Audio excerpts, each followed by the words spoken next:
Wetland land formation and engineering works often involve heavy machinery and processes that interrupt habitat, hydrology, and soils. What are some of the technical challenges you faced when building the Hong Kong Wetland Park? How were they resolved? How might traditional knowledge inform modern wetland design, construction, and management practices?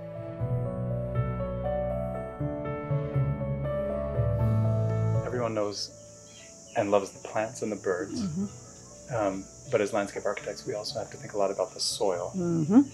And I understand this project had some challenges when it came to soil. Can you talk about that? Yes. Well, gaywise and fish ponds in the tropics, the mud becomes very, very acidic when exposed to oxygen, because it's the build-up of dead fish and fish food and dead invertebrates and bird poo and everything else. So it's not acidic when it's underwater, but as soon as the water's gone and you dig it up, it literally becomes a very, very low pH, and it can burn your boots and it can burn equipment. Now, this obviously was going to be a challenge because we were doing a lot of mud shifting and we were wanting to bring mud in to create our pond seals.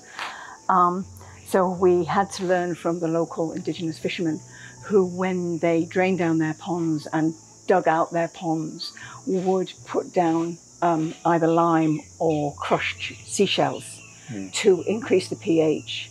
And so rather than having to wait maybe 2 years for the mud to weather and the acidity to be washed out, you could start using the mud within a few months if you had treated it with some sort of lime or shells, which are basically just limestone. Because the hydric mud is difficult to move and stabilize, how did you work with it to create the precise gradients and hydrology of a wetland? So the main pond is effectively a perched pond. Underneath is brackish water. We had this big debate, do we have an artificial waterproofing liner, or do we have clay? And all the fishermen roundabout use clay, and the reason why is it's self-sealing. If it gets damaged, the clay will close up again. If you damage a plastic liner, you have to drain all the water down and you have to seal it off again. And also plastic liners probably in the tropics only have, I don't know, a 20-year lifespan, whereas clay can keep going forever. And it's a very unskilled people can work it.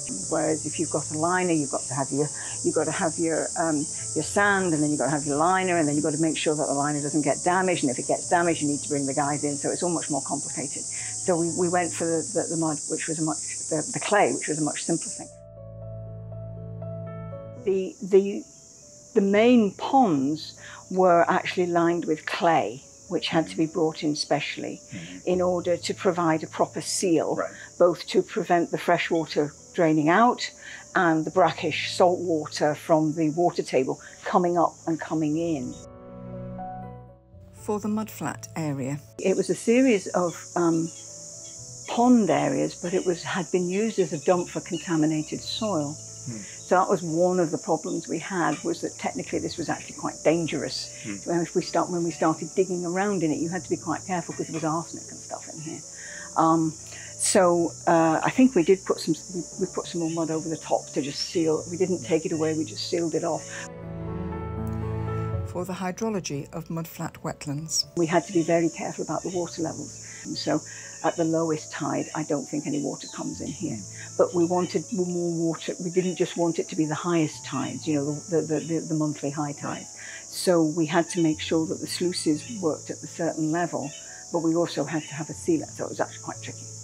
And then there was an idea about, did we have to create a channel for the water to go from the inlet to the outlet? Waste of time. Water carved its own channel. We could have just left it as a flat and it would have worked itself.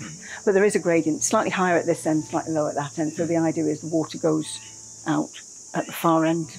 There's a sluice at the far end where the water goes out if there's too much. So it doesn't flood. You know, at a certain level, the water just goes over, spills over. So it never gets out of hand.